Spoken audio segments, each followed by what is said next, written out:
É isso aí, gente! Mais um episódio aqui do nosso podcast Empresa Mínima Viável. Na voz aqui, Lucas Inocente. Vocês já devem me conhecer, já devem ter ouvido algum outro episódio, se não, cola ali nos outros. E tô aqui do meu lado, não bem do lado, né? Do outro lado da cidade, online, mas praticamente do lado, com meu amigo Daniel Wilt. Como é que tá, Daniel? Tudo bem, Lucas? Chegando aqui para mais um episódio. E cadê a galera na nossa comunidade? Sempre há espaço para mais pessoas na nossa comunidade. Você que está lá, salve para você. Você que ainda não está lá, faça parte. empresaminimavaviável.com.br/comunidade. Então aí, Lucas, para mais um episódio. Mas antes, o que a gente falou no anterior aí, Lucas? O episódio anterior, Daniel, foi sobre a sua ideia vai dar lucro. Ali a gente trocou ideias sobre quanto custa para começar, quanto custa para manter funcionando, quantos meses tu vai precisar ficar no negativo, quantos clientes tu vai precisar ter. Trocamos essa ideia, porque é mais importante às vezes quanto tu vai gastar do que quanto tu vai ganhar para saber se vai dar lucro, né? Então cola lá no nosso episódio e escuta o episódio anterior para saber se a tua ideia vai dar lucro ou não. Empresa Mínima Viável, um podcast sobre empreendedorismo e ficar de boa.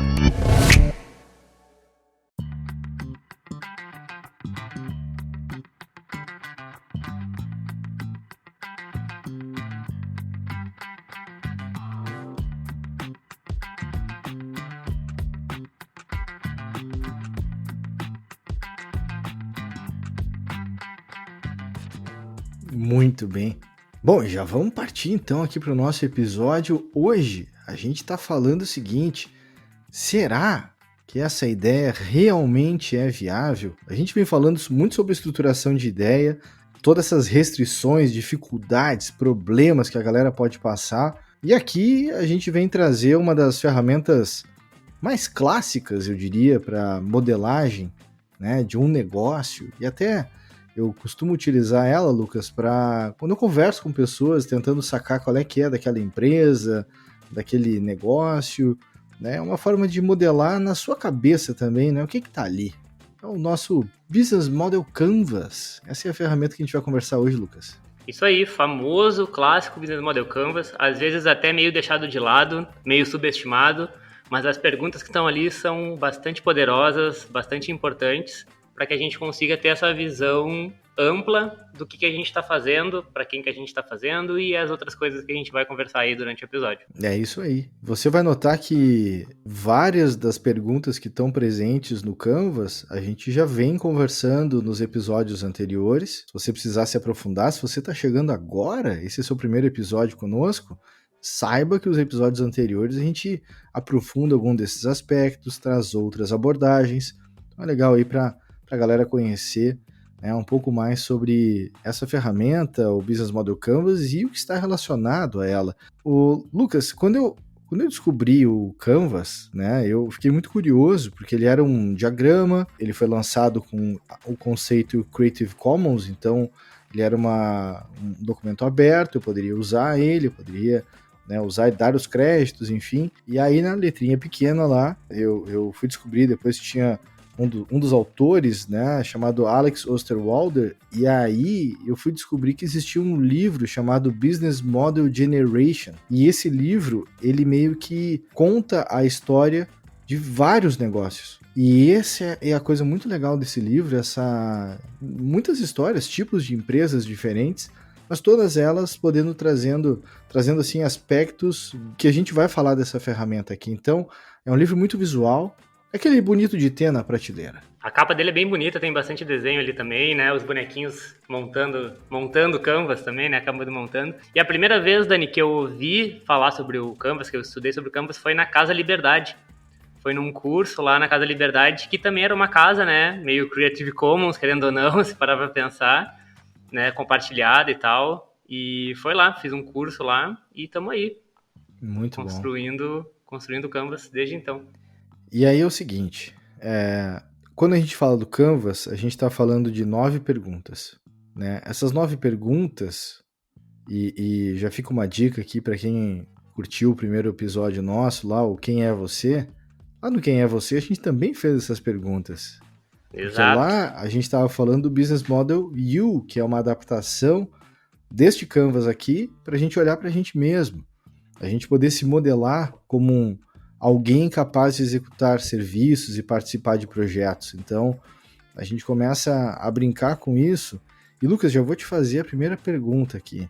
Uma das coisas mais difíceis é a gente enxergar para um negócio sobre o que ele faz e para quem ele faz. E é assim que a gente começa o preenchimento do Canvas e começa, na verdade, são perguntas complicadas aqui de se entender, porque a gente estava falando até então de ideia e a gente está indo para o caminho agora de dizer, é para cá que eu vou, essa é a direção que eu vou seguir. E o jogo começa a ficar bem mais sério. O jogo fica bem mais sério e cada vez mais a gente tá concretizando essas nossas ideias, né? Como tu falou, a gente começou lá no Business Model U, que acaba sendo bem parecido com o Business Model Canvas, porque primeiro a gente precisa se entender, saber o que a gente sabe fazer, o que a gente é bom, o que não é, para depois começar a modelar a ideia. E depois que a gente modela a nossa ideia, a gente começa a colocar ela num modelo de negócios, que ele passa da ideia e vai para o negócio. Então, as primeiras perguntas ali que tu fez, o que faz e para quem, acaba sendo proposta de valor e segmento de mercado. Aí tu já começa, né? Quem é o teu segmento de mercado? Aí vai todas as possibilidades que tu tá colocando aí, né? Então, segmento A, segmento B, pessoas de Porto Alegre, pessoas veganas, pessoas não veganas, pessoas que andam de bicicleta, pessoas que têm uma renda até não sei quanto. Aí tu começa a tentar encaixar as pessoas que tu imagina nesses segmentos, né? E sabe o que eu aprendi, Lucas, desse pedaço do Canvas? O primeiro Canvas que eu vi documentado era um que falava do iTunes, tá? Uhum. E aí nessa parte de segmento de cliente, basicamente estava escrito todo mundo. E aí eu falei, cara, isso não pode funcionar assim. E um dos autores que eu gosto muito, ele chama Derek Sivers. E o Derek, ele fala uma coisa que eu acho muito importante. Não seja arredondado, seja cortante. Então, assim, quando a gente quer ser cortante, a gente, muitas vezes, pensa assim, Lucas, quando você quer cortar alguma coisa, você não puxa uma faca, você não puxa uma tesoura, você pega um estilete, cara. Um estilete que vai fazer a parada acontecer ali.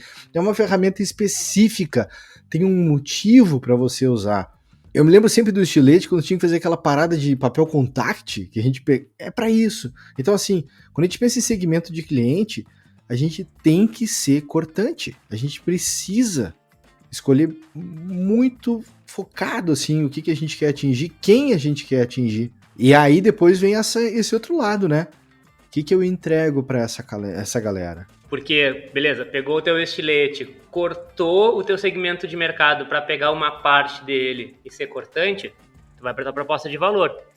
Tua proposta de valor, o que ela acaba sendo? Acaba sendo meio que a base do que tu vai entregar para a pessoa. Então dá para imaginar ali que tu tá começando, né? Não tem muito dinheiro ali pensando em MVP. Como é que tu vai fazer a tua mesa ali, né? Tipo assim, pensa só. A tua proposta de valor é ter uma base sólida para colocar as coisas em cima, por exemplo.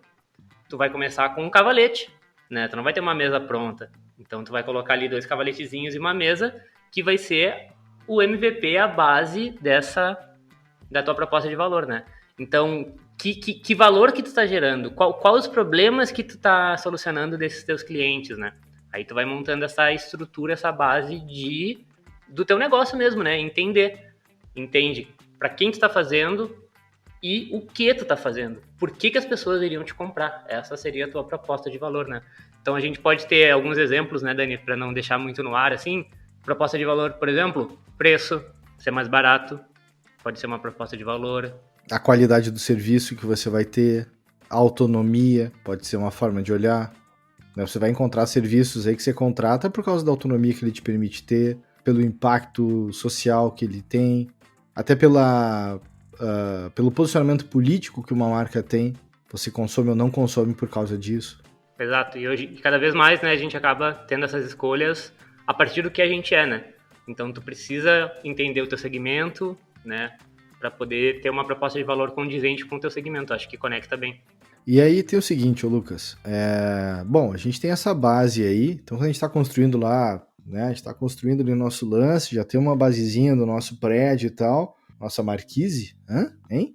E aí, cara, a gente tem que partir agora pra... E aí, como é que eu trago a galera aqui pra dentro, entendeu? Como é que eu faço pra galera participar da minha casa, dessa minha construção?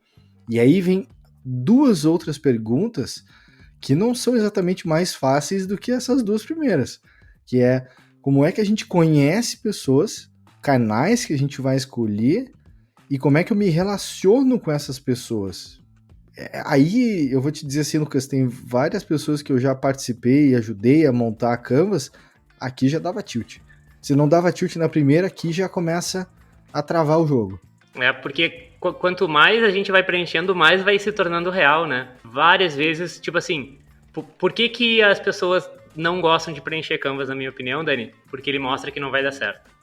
Ou que a gente não tem a capacidade, o conhecimento, né, necessário para fazer a coisa funcionar. Ele conecta o mundo real, né? É isso aí. E aí as pessoas acabam deixando, porque... eu quero só fazer a minha startup aqui, eu quero só me divertir, eu não quero que dê certo, né? E aí as pessoas não querem cair na real. Mas, então, como tu conhece e se relaciona, acabam sendo os quadrantes ali, relacionamento com o cliente, né? Como tu se relaciona e quais os canais. Então, tipo assim, o tipo de relação, a gente estava conversando antes de começar o episódio sobre um serviço que todo o suporte era por vídeo. Então, a relação com o cliente é nula quase ali, é tipo por vídeo, tá ligado? Coisas já feitas, né?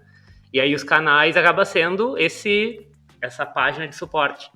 Então, tu tem esses canais específicos. Outras pessoas, por exemplo, teleentrega que tá tendo muito agora de pandemia, o principal canal de venda acaba sendo o WhatsApp, né? Antes, provavelmente, o canal de venda era a loja física da pessoa e agora é o WhatsApp.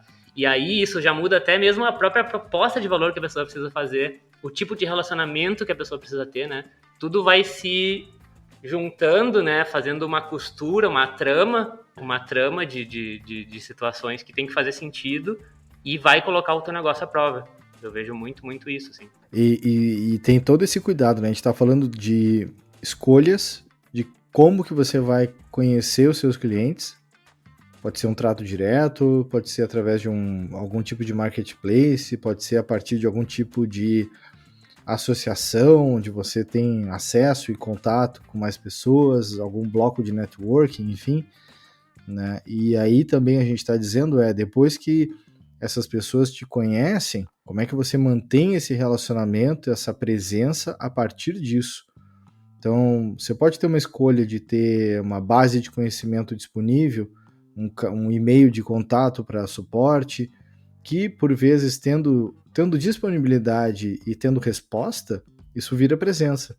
Então, às vezes a galera se preocupa em criar aquelas estruturas omnichannel, que querem estar presente em todos os canais possíveis e imagináveis, mas é muito melhor você escolher canais onde você vai ter presença de verdade e garantir a qualidade nesses canais do que ser ruim em um monte de canal diferente. Essa é uma preocupação também. Eu acompanho alguns DJs, streamers, né, agora, e eles usam bastante uma ferramenta que faz essa pulverização em todas as plataformas, e eles durante as lives, eles vão chamando, venham pra Twitch, sai daí que aí vai cair daqui a pouco, porque né, o YouTube tranca e tal. Então eles vão já trazendo pro principal, né, eles até usam esse omnichannel para encostar nas pessoas, mas aí tem essa estratégia de vem pro meu canal principal, né? Mas eles têm essa visão do todo e tenta trazer pro canal principal. Isso é legal de ter visão também. Pô, isso é legal. E já me conecta no próxima dupla de perguntas. Porque a gente falou sobre lucro, sobre se vai dar lucro ou não, se vai custar ou não. Mas esse movimento, por exemplo, que tu fala das pessoas escolherem um canal que elas consideram como principal, né? De repente tem algum conceito de assinatura, que já pode gerar algum tipo de recorrência. Então, tudo isso faz sentido. Então, às vezes, uma coisa que é importante, às vezes é legal você ter algum tipo de presença em diversos canais, mas é legal você também deixar muito claro aonde você vai ser forte.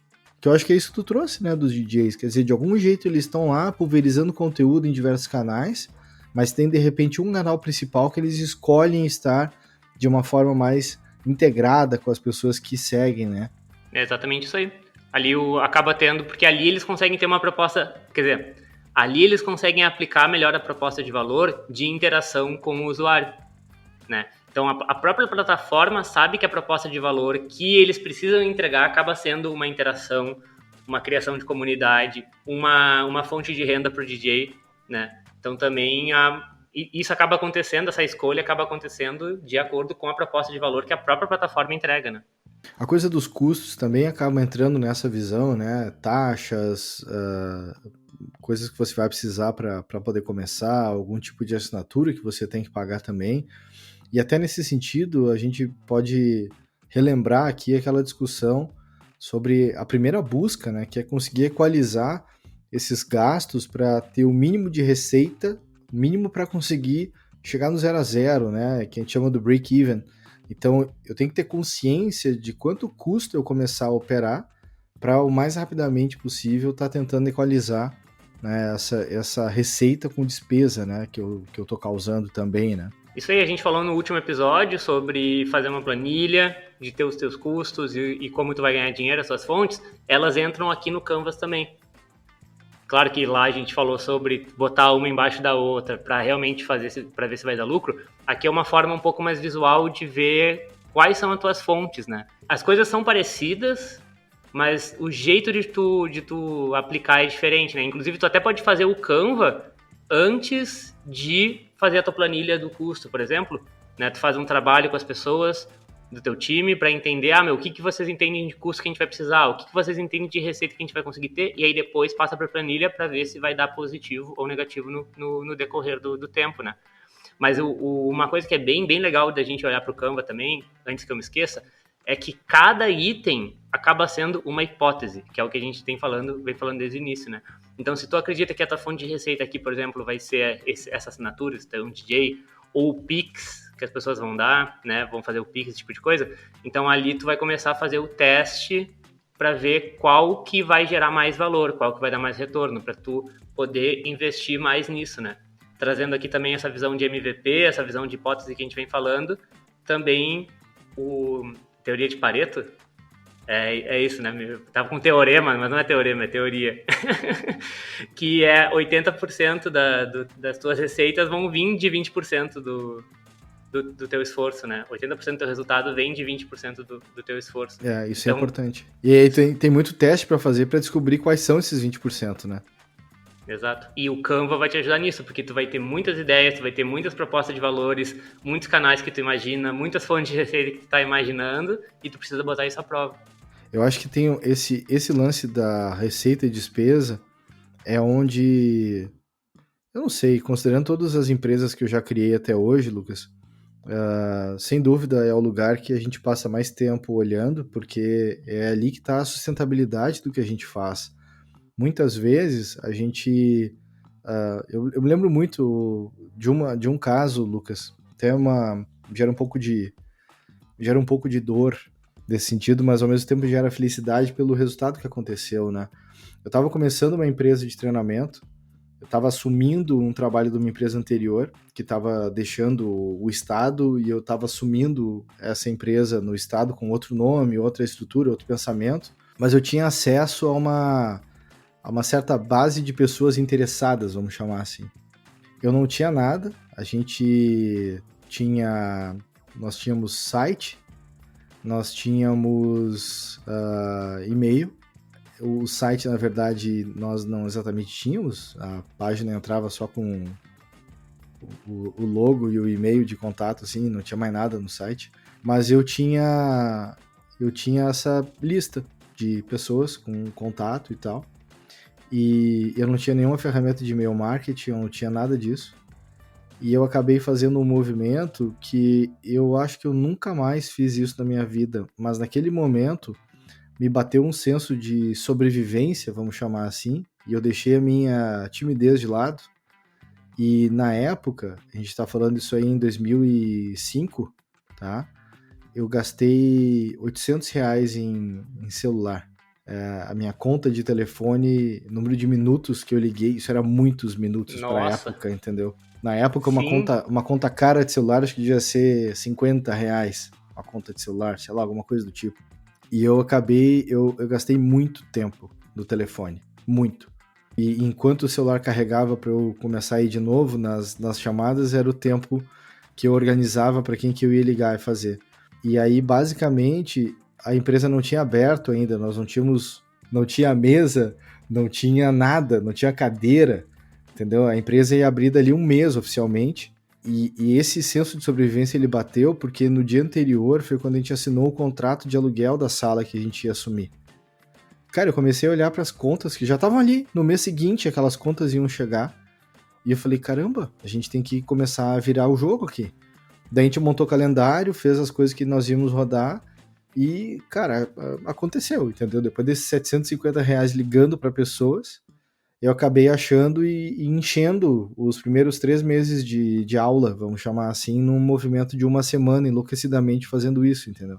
Uhum. E depois a gente foi achando o jeito de organizar, de como é que iam ser os canais para organizar, para fazer isso, mas ali eu entendi que eu tava... Deixou de ser brincadeira, entendeu? Cara, já era. Tem um boleto que vai chegar com pagamento de aluguel, tem um outro boleto que vai chegar com a conta de luz, tem um outro boleto que vai chegar com condomínio, tem um outro boleto que vai chegar. E aí ali eu vi assim, tá, beleza. Agora entrou o modo joga sério, né? E é importante a gente saber desses modos, né?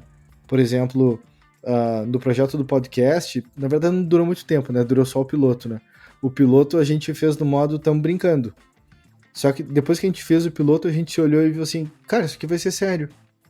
E a gente mudou o jogo, chamou o Gui, e estamos agora num caminho de fazer isso aqui ficar cada vez mais sério, porque a gente entende que a gente tem que falar sobre esse movimento de empreender de uma forma real, sabendo do total risco das coisas darem errado e darem muito errado, e ainda assim a gente enfrentar isso de uma forma consciente, com todos os medos e inseguranças, e construindo uma comunidade que pode ajudar a dar conta disso.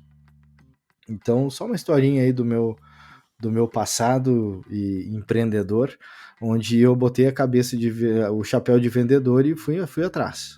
Esse foi o jogo. Muito maneiro, Dani. Um exemplo que eu posso trazer, que acaba não sendo um exemplo de beleza, gastei e vou ter que correr atrás agora da receita, foi um pouquinho ao contrário, assim, foi a gente não pode gastar isso antes de ter receita. Que foi na Fight lá, por exemplo, na Fight Analytics. A gente tinha uma proposta de valor, por exemplo, que era nunca cair, sabe? Tipo, entregar a informação em tempo real, todos os eventos de luta possíveis. Essa era a nossa proposta de valor. Só que aí o nosso custo de estrutura, primeiro o no-break, para caso caísse a internet, o no-break já era uns R$8.000, né? O que a gente estava vendo na época, assim, era uns R$8.000. Para durar 6 horas, tinha que durar 6 horas, por exemplo, se caísse a luz por 6 horas. E foi engraçado porque a gente, não vamos fazer, mas aí na primeira vez caiu a luz. Foi no evento do Anderson Silva, uma final, a gente estava lá no Clique, conseguiu botar no Clique RBS e caiu a luz. E a única vez que caiu a luz da história da Fight Analytics. E aí a gente, então a gente não pode entregar essa proposta de valor, né? Que aí as coisas vão se conectando, né? É isso que a gente tá falando, né? E aí, por exemplo, também uma coisa que a gente tinha é que a nossa receita era mensal. A gente tinha uma ideia de vender a API mensal pra galera. O widget e a API mensal. Só que o nosso custo era por evento. Então a gente tinha que começar com poucos eventos para ter pouco custo, porque a gente precisava pagar os scouters, que são as pessoas que cadastram as estatísticas das lutas. Mas a gente não ia vender por evento, porque a gente não ia conseguir vender por evento, a gente precisava vender mensal. E aí a gente começa a equilibrar a proposta de valor com o custo, com as receitas. É um malabarismo. E aí tu me traz para próximas 2 perguntas, que é o que tu começou a entender, né? O que se faz para poder entregar a proposta de valor, para poder gerar o fluxo financeiro que tem que gerar, para pagar os custos que estão ali relacionados, e esse movimento, né? O que a gente realmente precisa, porque esse jogo de pensar nos recursos que vão ser, o que é realmente necessário para poder fazer uma gravação, para poder produzir um material, para poder executar o serviço, essas coisas vão vão aparecendo, né? E eu acho que muitas vezes a gente começa com o que se tem, com certeza, mas muito rapidamente você vai tentar entender qual é o tipo de recurso que você precisa ter para executar o serviço na qualidade que você deseja entregar para o seu cliente, né? Então, aí as coisas começam a entrar de uma forma explícita, eu diria, né, Lucas? Porque é meio parecido com o que eu falei. Tá, agora ficou sério. Essa pergunta aqui te faz entender do tipo, não era fácil. Eu achei que era fácil, achei que ia me tomar pouco tempo e não vai tomar pouco tempo. No caso que tu trouxe ali, a atividade-chave acaba sendo prospecção de clientes. Precisa-se de uma venda ativa. Vendendo, E o recurso-chave ter uma conta de celular para poder gastar No R$800, mínimo. né? E no caso da Fight, o recurso-chave era ter muitas televisões. Se a gente quisesse fazer mais de um evento ao mesmo tempo, porque às vezes tinha mais de um evento ao mesmo tempo, precisava. Inclusive, a gente conversou, para poder montar a nossa estrutura, a gente conversou com o pessoal que faz scout do brasileiro, do Campeonato Brasileiro de Futebol. E ali são 10, 15 jogos, né? 20 jogos, eu acho, ao mesmo tempo. Então, imagina o recurso-chave de 20 computadores, 40 monitores, porque tu precisa, né, das coisas todas e tal. E como tu organiza isso, né? Então, e a atividade-chave, no nosso caso, era scout, mas a gente não tinha a venda direta por telefone, porque todos os clientes que a gente estava tentando eram clientes de fora, clientes gringos. Então, a nossa atividade-chave eram vendas ativas por e-mail marketing, vendas ativas por LinkedIn. E aí também o recurso-chave era um LinkedIn Premium, organizar aquelas coisas, descobrir o e-mail, tem umas ferramentas que tu consegue comprar os e-mails das pessoas e tal, né? É isso aí, né? Capitalismo de vigilância desde sempre. E aí, hoje em dia isso já nos complica um monte, né? Lei Geral de Proteção de Dados, não que não complicasse antes, né? Mas a gente tem que tomar muito cuidado como é que a gente faz para ter acesso às pessoas, achar formas, né, que mantenham a estrutura da tua empresa saudável perante o mercado que tu está atuando, né? Então, cuidar do tempo das pessoas, cuidar de como é que se constrói o relacionamento, tudo isso vai vindo, né? Nesse dia a dia. E aí, Lucas, eu fiquei pensando aqui também, para a galera também ter essa reflexão, que a 9ª pergunta do Canvas, ela não é menos importante, mas ela é bastante relevante nesse sentido, que é quem é que te ajuda a crescer? Quem são as pessoas ou empresas, associações, enfim, parcerias, né, que vão te ajudar a conectar com outros mercados, né, outras pessoas também? A parte de parceiros, a gente falava ali que, por exemplo, na Fight Analytics, por exemplo, a gente sempre ficava na dúvida entre o scout ser um parceiro e ser um recurso. Porque se ele não é bem treinado, se a pessoa não é bem treinada, não tem o conhecimento da arte marcial, ela não consegue fazer o scout de arte marcial, porque a gente cadastra em tempo real as informações, né? Cadastrava. Perfeito. Quando eu participava. É tipo, a pessoa para fazer a atividade de scout deveria conhecer artes marciais. E quando eu penso em recurso, eu penso naquele teu desenho do teclado maluco lá que vocês tinham das teclas, né? Porque a pessoa tinha que ter uma destreza também em conseguir olhar a luta acontecendo e meio que saber quais botões apertar, né? Porque na estrutura da Fight Analytics, que é o caso que a gente está trazendo aqui, me lembra lá, tinha que saber que era chute, soco, golpe contundente, golpe, né? Domínio de ringue, domínio de chão, tinha várias coisas ali. Queda, tentativa de queda, tentativa de modificação de posição, tinham várias informações que tu precisava conhecer bem, né? E aí isso é só um recurso, sabe? E aí tu vai treinar outra pessoa do nada. Tipo assim, tu não consegue achar tão fácil uma pessoa que sabe arte marcial e tem o conhecimento tecnológico e está disposta a trabalhar da meia-noite às 4 da manhã num sábado para poder ver a luta. Então é uma pessoa totalmente apaixonada pelo esporte que a gente precisa. Isso é um parceiro, querendo ou não. A gente tem também um custo, okay, mas é um parceiro. A gente precisa desse conhecimento, a gente precisa dessa informação que eles trazem, né? A gente não consegue treinar uma pessoa até ela virar faixa preta para poder saber todas as movimentações. Então tem essa brincadeira, né? O parceiro-chave é muito importante. Às vezes a gente olha o recurso como parceiro, às vezes a gente olha para o parceiro e pensa, tá, talvez eu vou começar a pagar essa pessoa para diminuir algum tipo de estresse ou para, enfim, qualquer coisa assim. Então, é a última pergunta que a gente está trazendo e é bem importante.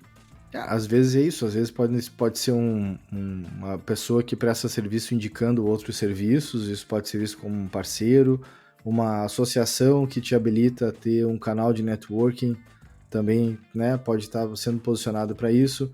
Ela também pode ser vista em 2 casos aqui, né, Lucas, que é um parceiro e também um canal de descoberta, um canal de presença, né, para conhecer novos clientes, por exemplo. Então, o Canvas é isso, o Canvas ele é vivo, ele nos ajuda a entender sobre a nossa modelagem de negócios e, principalmente, né, que o Lucas trouxe isso antes, são hipóteses. Tudo que está escrito no Canvas são hipóteses.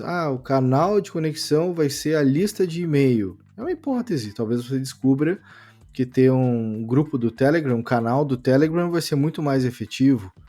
Talvez eu pense, né, por exemplo, naquela época, 2005, ligar para pessoas não era uma coisa tão comum para mim de receber ligações, mas para o mercado que eu estava atuando era um caminho comum receber ligações e atender ligações. Então a gente não vive hoje essa loucura que a gente vive de spam, de telefones te ligando só para saber se tu atende, sabe? Só para saber se é um telefone válido, né? Mas naquela época fazia sentido ligar para pessoas. Hoje em dia, eu não me vejo tomando aquele mesmo tipo de decisão, entendeu? Talvez eu faria uma ação via inbox de redes sociais, ofertando, dizendo, olha, eu estou fazendo uma ação aqui, faz sentido para você. Até depois no segundo bloco a gente vai falar mais disso, Lucas, e eu queria convidar aqui a galera para conhecer, né, um dos nossos trabalhos aqui de escrita, que é o da Visão à Produção, onde a gente fala sobre todas essas coisas aqui que a gente conversou e vamos além, né? A gente tenta trazer vários aspectos aí para a galera em relação a isso. Então, dá uma olhada aí nos links aí desse episódio, vai ter aí para você poder ter acesso ao nosso livro também. E também fizemos várias lives, né? Conversando com um monte de gente diferente, tentando olhar aspectos que estavam ali relacionados com essas diferentes áreas do Canvas, né? Cola ali com a gente, baixa o livro, assiste as lives ali. A gente falou com Thomas Ribas, a gente falou com Edson Matsu, Fausto Vanin, Karen Oswald, Daniel Weimann.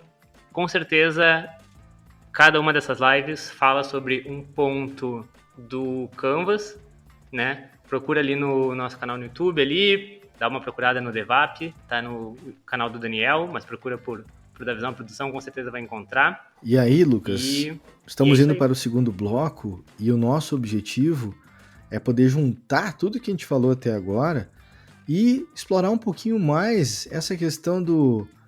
Para quem que a gente tem que falar da nossa ideia e vender a nossa ideia e vender o nosso projeto, né? Quem é esse nosso público-alvo? Quem é esse nosso nicho cortante?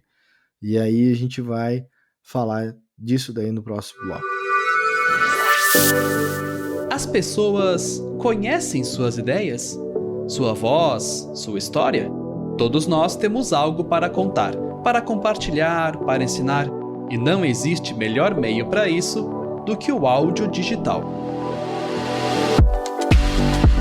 Seja um podcast, um audiolivro ou algum projeto especial, aqui na Rádio Trama você tem todo o suporte para produzir seu conteúdo em áudio de forma humana, natural, sincera e simples. E por simples, não significa ruim, mas sim com um pensamento direcionado a transmitir as ideias de forma concisa e profissional, evitando o perfeccionismo exagerado e contemplando a espontaneidade da sua própria personalidade. É sobre você ser quem realmente é. É sobre a sua própria jornada sonora. O resto, deixa com a Rádio Trama. Rádio Trama. Histórias em áudio.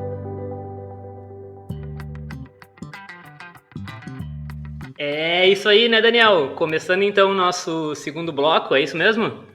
Isso aí, e agora a gente vai falar um pouquinho aí como é que a gente ajuda a galera a definir para quem que eu tenho que vender, quem eu vou procurar para ofertar o meu produto, o meu serviço aí, Lucas. Estamos falando aqui sobre se a ideia é viável, né? A melhor maneira de tu descobrir se a tua ideia é viável de verdade é tentando vender ela. Mas não é pra qualquer pessoa, né? Ou, talvez... Depois a gente vai falar mais disso aí. Vamos começar aí, Lucas. Então, a gente vai falar agora sobre ICP, uma sigla também um pouquinho conhecida aí, de quem já estuda alguma coisa, de quem conhece um pouco de startup. Às vezes também um pouco deixado de lado. Não vou me preocupar tanto com isso, muito trabalho, vou tentar fazer de qualquer jeito, né? Mas não, o ICP é o Ideal Customer Profile, que traduzindo para português vai ficar aí... Perfil de cliente ideal? Isso aí, perfil de cliente ideal. Perfil de cliente ideal, né? O grande lance, e existe um grande perigo nessas generalizações, né?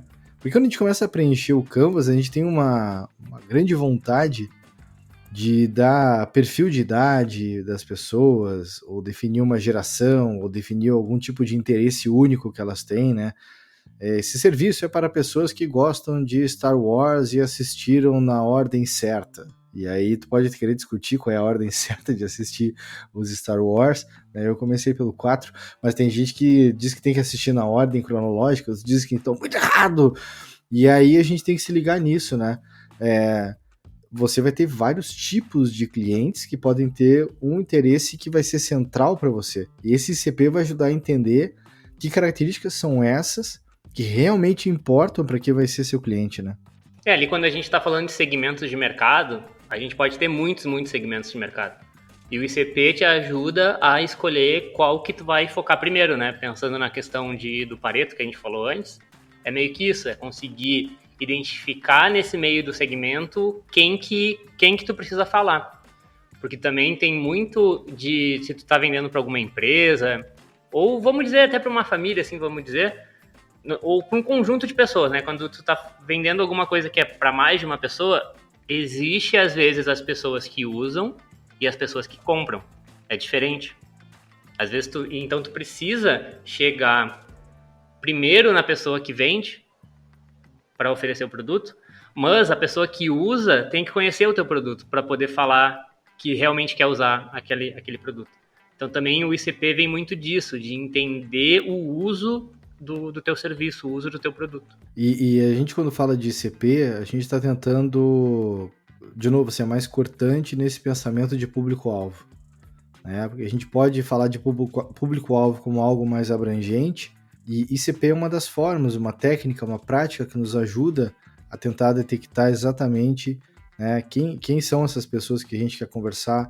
E para isso a gente vai estar usando algum tipo de informação de mercado, né, para poder entender qual o tamanho desse mercado que a gente está atendendo, quem é as pessoas que a gente está querendo conversar, onde é que demograficamente elas estão mais presentes ou não. E isso tudo vai fazer sentido.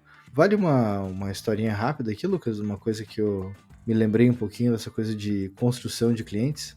Por favor, Daniel. Eu estava assistindo um programa de TV uma vez, e o que me chamou a atenção nesse programa que eu estava assistindo, tinha uma dupla sertaneja tocando, tá? A pessoa perguntou qual era a cidade dos próximos shows, e eu não sabia de nenhuma das cidades que a dupla falou. E isso me deixou encucado, como que essa dupla estava num programa de TV e estava indo fazer shows em lugares onde eu não tinha a menor noção que eles existiam. E aí depois eu fui estudar, eu falei, cara, tem que ter algum motivo muito importante aqui, por que está acontecendo isso? E aí eu fui entender que essa dupla, ela tinha uma estratégia de crescimento baseada em fazer shows no interior, para fazer que o interesse por ela viesse do interior para a capital.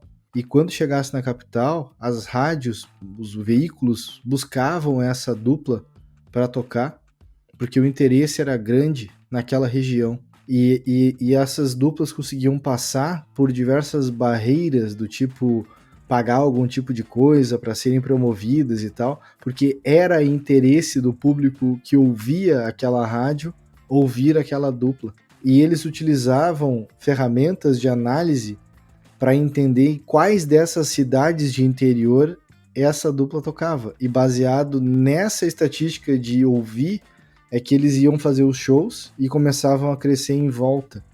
Então, assim, por vezes, o local onde você vai atuar pode ser uma pesquisa de saber onde estão as pessoas.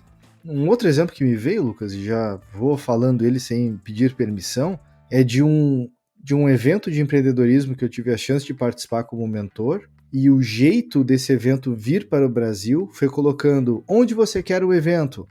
E aí apareciam várias cidades, e basicamente a cidade que chegasse número X de pessoas interessadas ativava a próxima etapa de funil, e a gente vai falar brevemente também um pouquinho de funil aí para dar uma brincadinha, só para a galera entender o que significa essa história do funil, e isso ia avançando até chegar num ponto de dizer, legal, já tem um número de pessoas suficientemente querendo pagar para estar presente nesse evento, então, ok, acabamos de abrir aqui as inscrições e agora existe um limite de vagas que você tem que se inscrever. E tudo isso ia acontecendo de uma forma baseada em dados, porque eles sabiam exatamente quando atingiam um X de interesse que eles podiam ir para a próxima etapa, e assim eles iam indo até fechar a execução do evento. Então tinha um amparo tecnológico bastante interessante. Nessas duas situações que eu trouxe, a tecnologia ela amparava as decisões e também a execução, né? Muito, muito interessante. Quando eu estava falando ali dos artistas,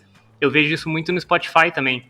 Tem vários artistas que eu acompanho da cena underground aqui, do hip hop, do rap brasileiro, e eles vêm muito fazer show em Porto Alegre. E aí eu fui perguntar, né, pra galera que produzia aqui, eu perguntei, como é que vocês estão conseguindo trazer essa galera super do underground, super, né, não tá no mainstream, porque em Porto Alegre é capital, mas acaba sendo um pouco, né, interiorana aí, digamos assim. Então acaba vindo mais mainstream pra cá.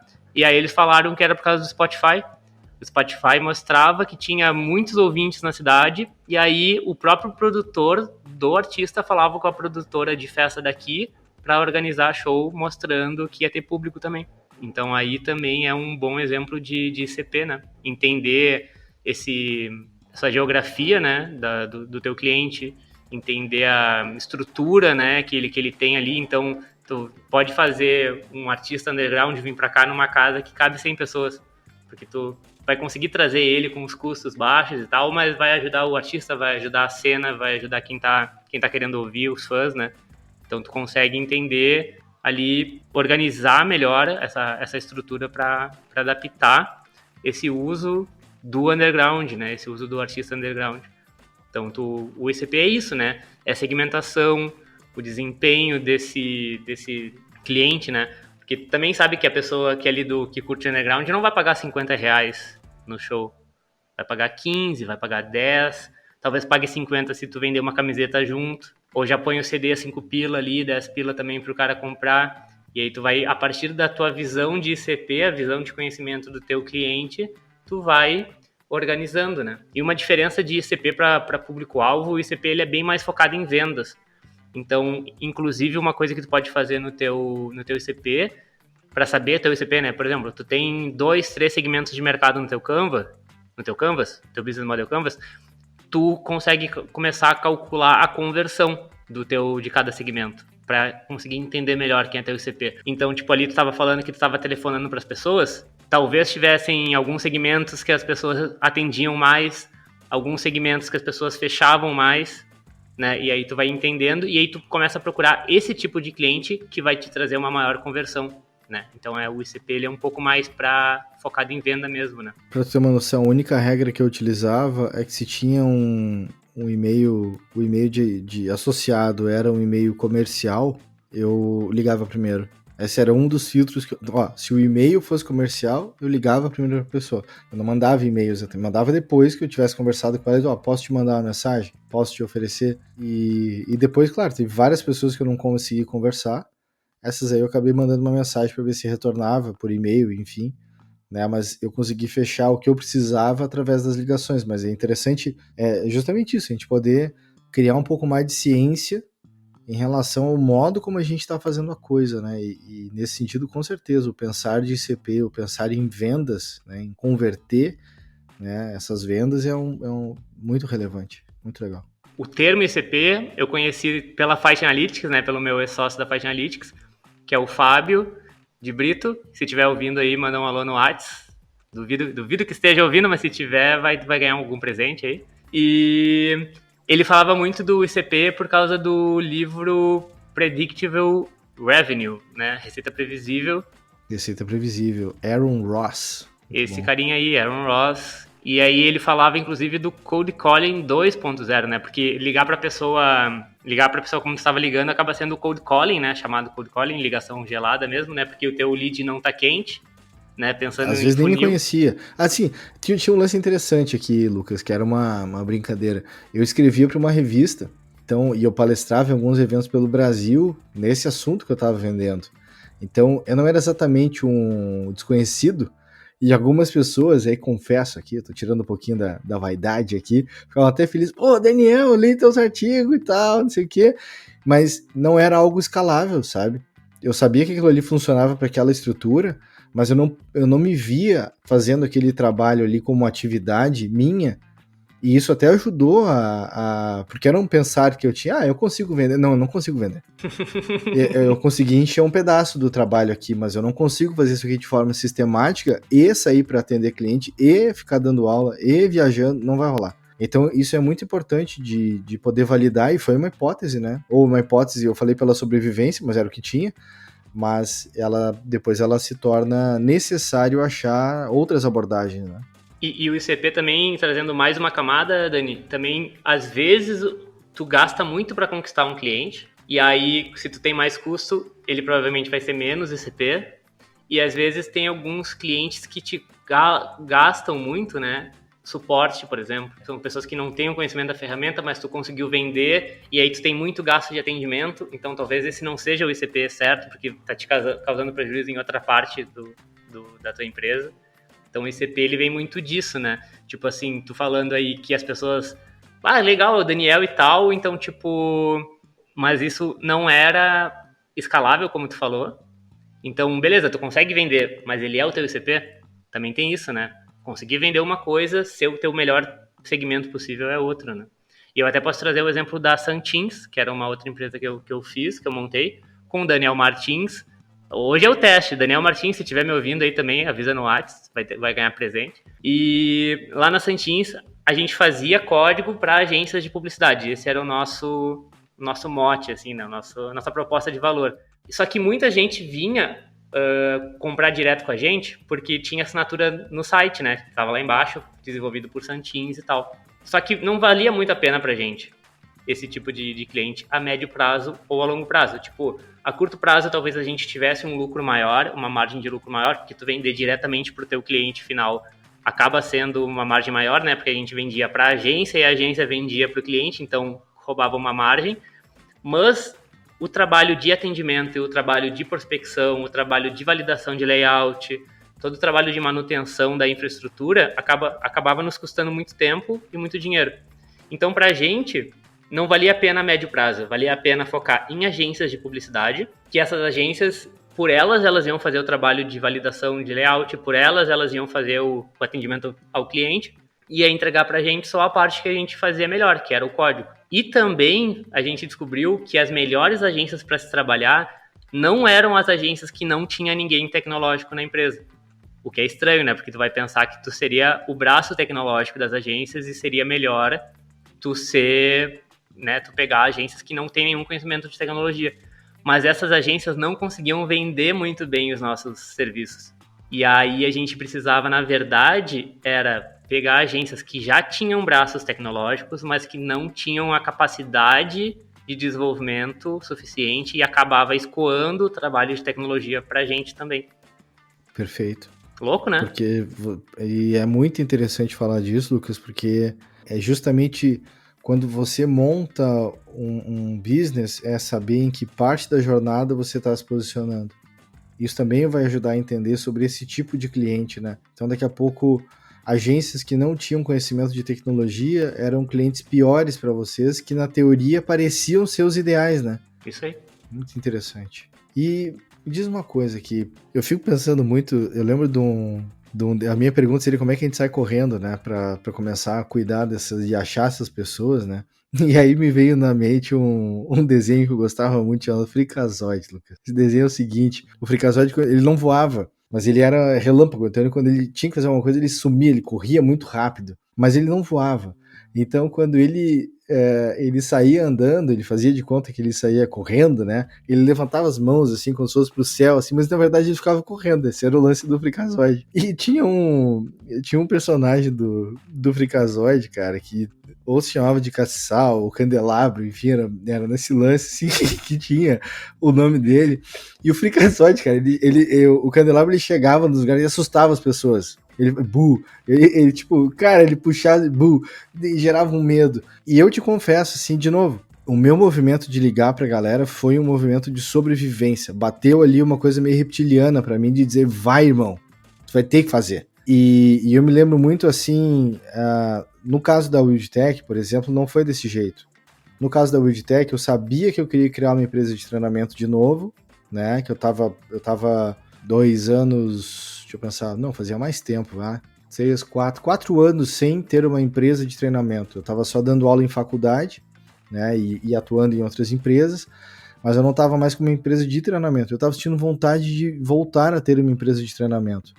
E o que aconteceu foi que uma empresa me procurou, querendo que eu desse aula para eles. E a empresa surgiu disso, quer dizer, na verdade eu fui comprado, eu não vendi, né? A empresa me comprou o treinamento. Eu só tive o trabalho de organizar a ementa, combinar valores e pronto, eu tinha o meu primeiro cliente. E desse movimento eu acabei criando a empresa e a partir dali eu comecei a modelar o que ela seria, né? Só como brincadeira, eu tô relançando agora em 2021 o curso que eu fiz pela primeira vez em 2011. Então a gente meio que tá lançando uma edição de 10 anos do curso, meio como uma homenagem ao movimento inicial lá que foi feito, mas é interessante olhar isso, né? E é isso que eu queria te perguntar, assim, como que a gente começa? Sei lá, vendo pra família, vendo pra primeira pessoa que passar na frente, porque eu tive essas duas oportunidades que eu me lembro são mais fortes, assim, teve isso. Não, alguém me chamou, e aí aquilo ali me pareceu a oportunidade de fazer a coisa acontecer, e assim foi. E no outro caso era meio do tipo, vai? Foi o Caçal chegando e fazendo bu. E aí eu saí correndo, cara. E aí eu fiquei pensando assim, como que eu evito isso? Como é que eu cuido para conseguir fazer a coisa de uma forma estruturada, ao mesmo tempo aproveitando as oportunidades que estão na frente, né?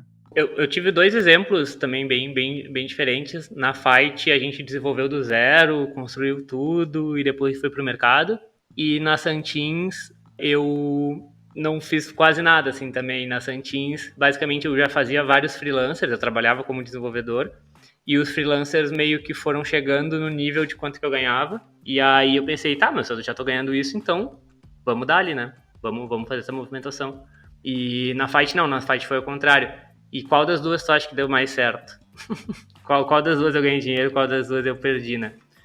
E então, o que eu acho, assim, que tu pode fazer é começar como um projeto paralelo, começar no teu tempo livre, tentar emplacar alguma coisa, tipo assim, tu tem a tua renda básica, tu tem a tua situação, e ali tu vai poder usar um recurso sobrando, seja ele esse recurso dinheiro, seja esse recurso tempo, seja recurso parceiros mesmo, né, como a gente estava falando ali. Então, tu vai ter que usar um recurso para tentar dar esse início do jeito menor possível, né? Testando, validando essas hipóteses, essas coisas que a gente vem falando, assim. Mas comigo, o que funcionou melhor foi essa situação de projeto paralelo, de trabalho em paralelo.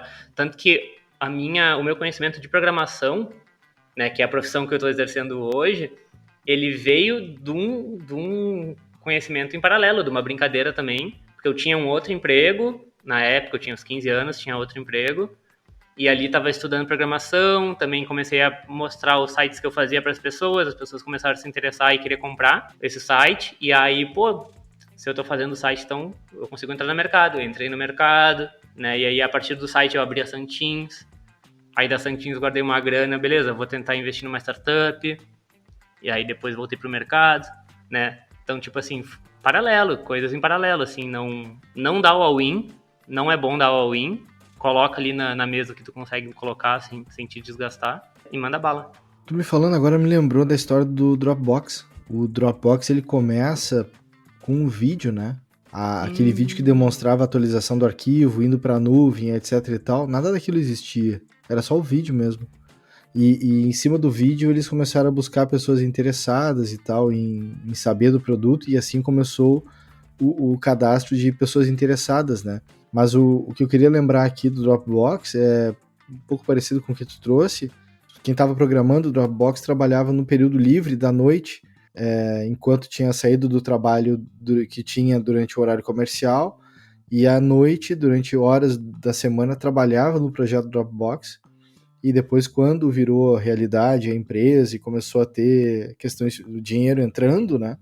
Aí as pessoas foram tomando a decisão de migrar para viver só daquilo, né? Botar o seu tempo só naquele projeto ali, e aí o resto é história, tá aí, né? O Dropbox é um dos grandes produtos de colaboração e backup também de nuvem, né? Muito maneiro. Até também uma outra coisa para trazer também, né?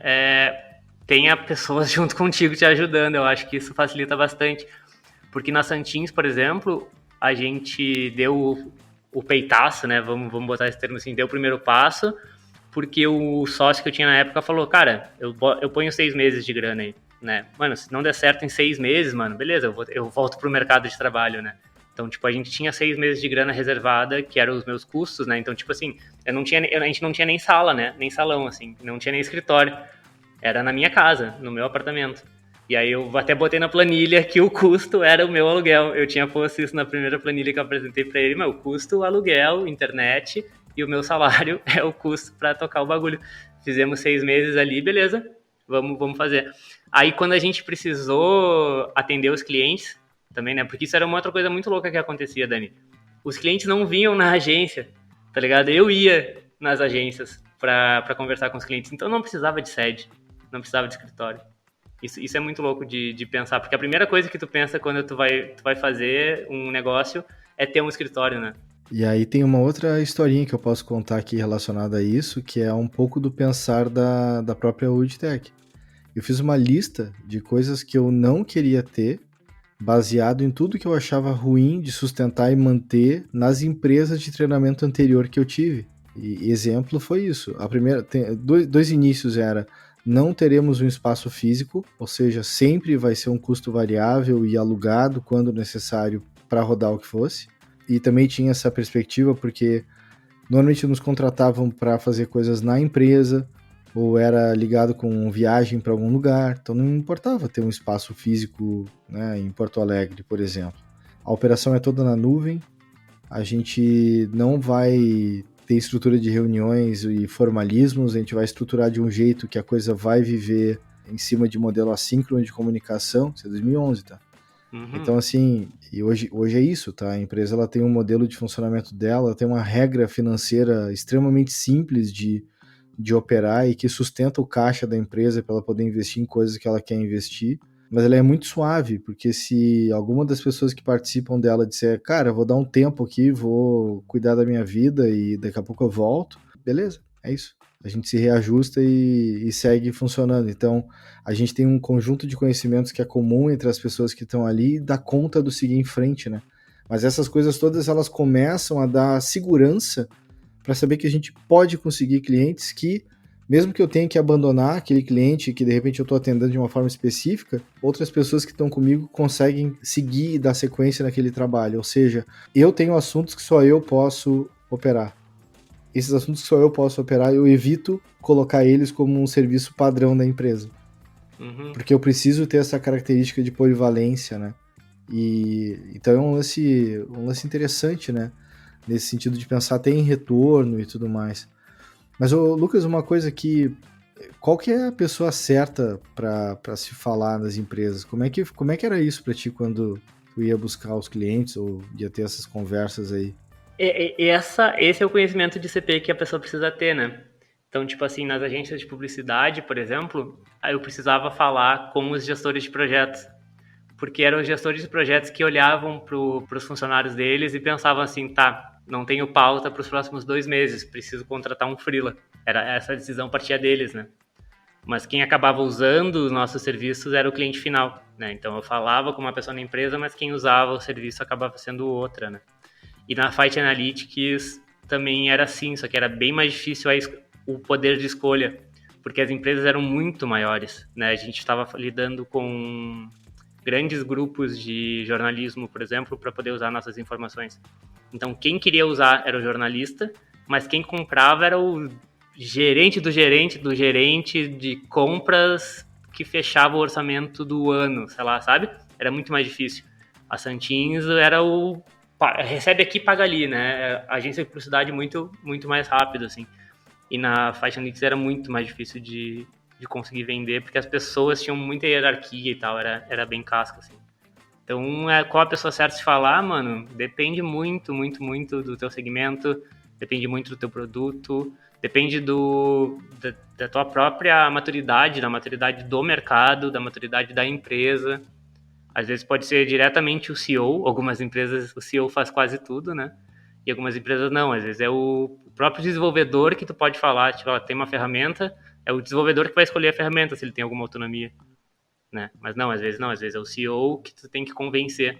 Então, tu vai ter que ter um sistema de features que serve muito bem para o teu desenvolvedor, para as pessoas, e tu vai ter que ter um gerenciamento de usuários muito bom para o CEO poder olhar para aquilo e entender que pode gerenciar os usuários de alguma maneira e tal. Então, também tem que ter features para quem está escolhendo, features para quem está usando, é complicadíssimo.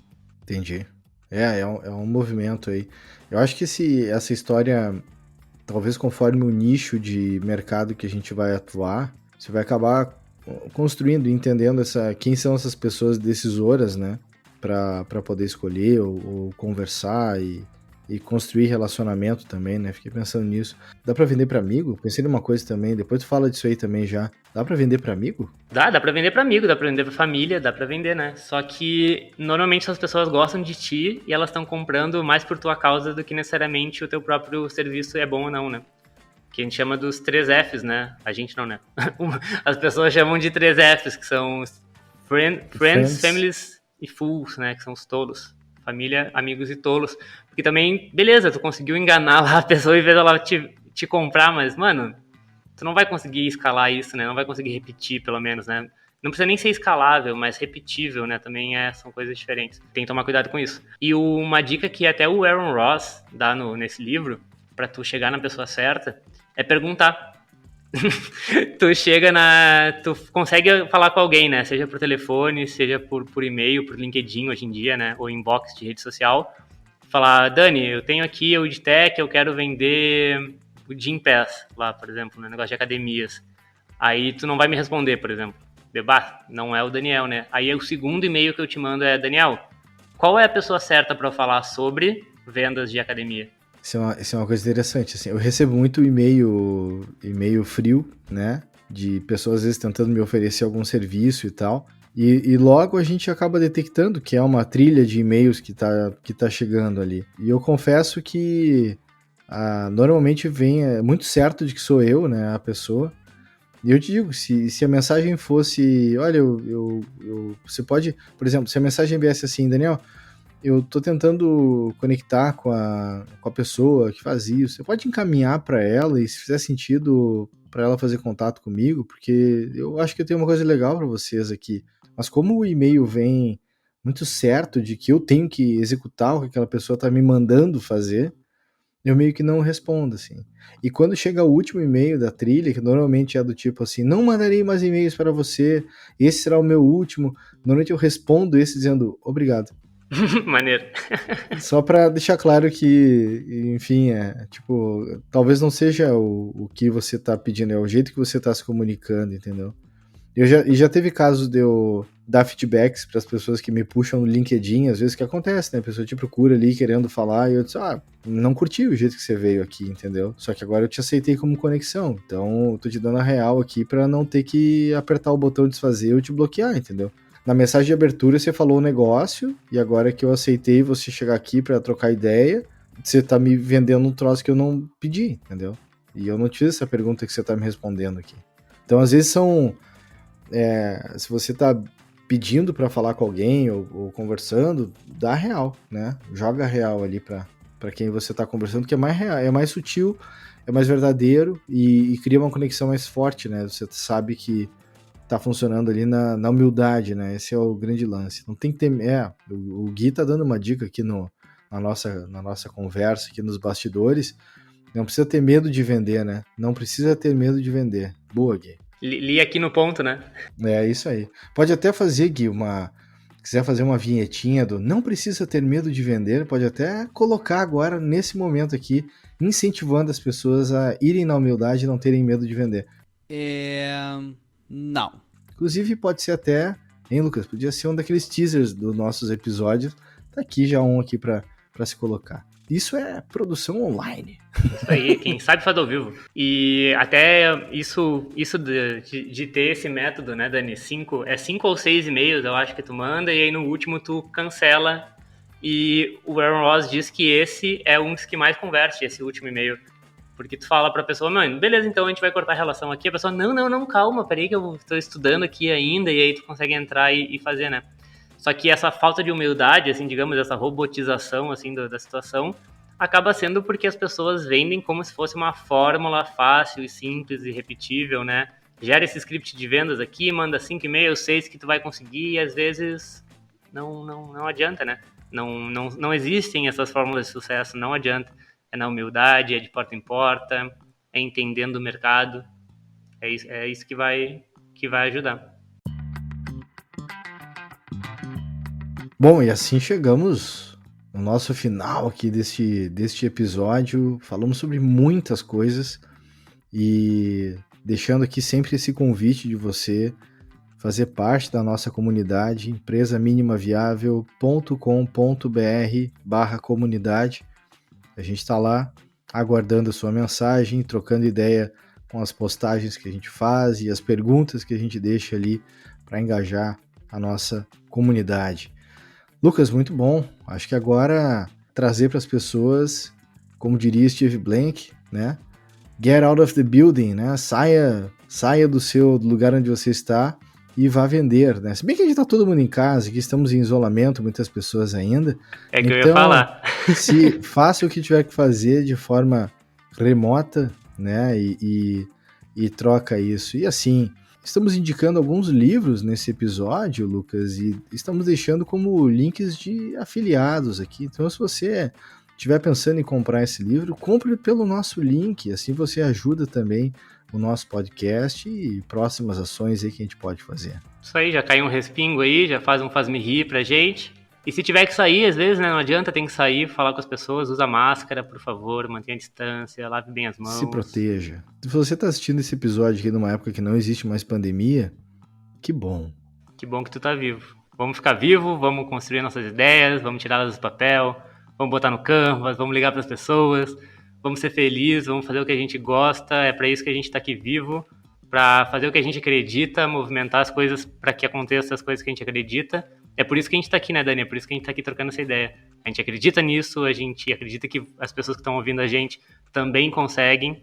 Não é uma coisa impossível, mas faz devagarinho, vai na hipótese, projeto paralelo, não faz a win, entende, pensa, consciência, né, Dani? Acho que é por aí. Lucas, obrigado mais uma vez. Obrigadão também, Dani, sem palavras. E vamos nessa. Gui, solta essa vinhetinha final e até a próxima. Até a próxima, pessoal!